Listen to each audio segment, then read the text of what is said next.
2 mača na leđima, prazan pogled, 0 emocija, radi isključivo za novac. To je priča koju nam je The Witcher 3 prodao u prvih 5 minuta igranja, a većina nas ju je progutala bez pitanja. Ali Geralt iz Rivije uopće nije bezosjećajni stroj za ubijanje. On je zapravo najveći prevarant u sjevernim kraljevstvima, a njegova cijela mutantska osobnost je pomno smišljena laž koju manipulira seljacima, kraljevima i na kraju krajeva nama igračima.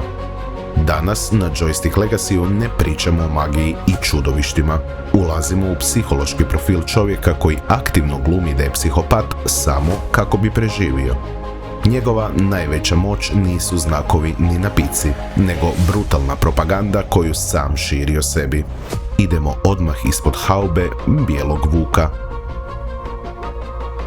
Krenimo od najveće zablude u cijelom Witcheru, one da mutacije oduzimaju emocije. To je čista 100% laž koju Witcheri namjerno šire svijetom. A sad logično se pitate zašto? Zato što je puno lakše pregovarati za novac kada seljak misli da ispred njega stoji bezdušni ubojica koji ne osjeća nikakvo sažaljenje. Geralt osjeća apsolutno sve: tugu, bijes, ljubav i strah.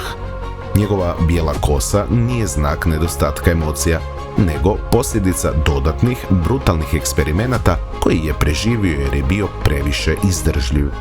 On osjeća više od običnog čovjeka, ali je istrenirao svoje lice da bude kamen kako bi održao tu unosnu iluziju. A sad onaj slavni citat: čelik za ljude, srebro za čudovišta. Opet laž koju je Geralt sam izmislio kako bi zvučao zastrašujuće. Ako duboko zaronite u pravi lore, saznaćete da su oba mača napravljena za čudovišta. Srebro se koristi samo za bića osjetljiva na magiju, poput vampira i duhova.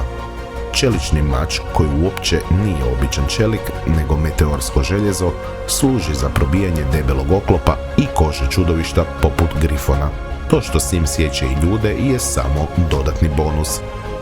Cijela ta 2 mača filozofija je zapravo marketinški trik kojim plaši razbojnike. Ono što njegov lik čini genijalnim je činjenica da on aktivno zaglupljuje samog sebe u javnosti. Geralt stalno nešto mumlja, govori kratko i zvuči kao grubijan. Ali u stvarnosti on je intelektualac. On potajno obožava poeziju, ima besprijekoran rukopis i često vodi duboke filozofske rasprave s Regisom i Dandelionom. Ali kad dođe u selo tražiti posao, on namjerno skriva svoj intelekt.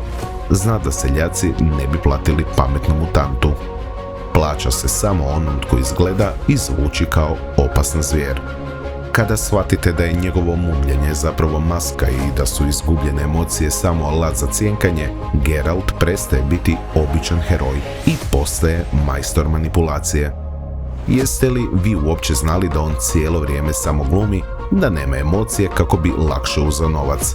Pišite mi to svakako dole u komentare, lupite like, pretplatite se na kanal ako volite pravi lore bez pametovanja, a mi se vidimo u sljedećoj epizodi. Pozdrav ljudi, bok!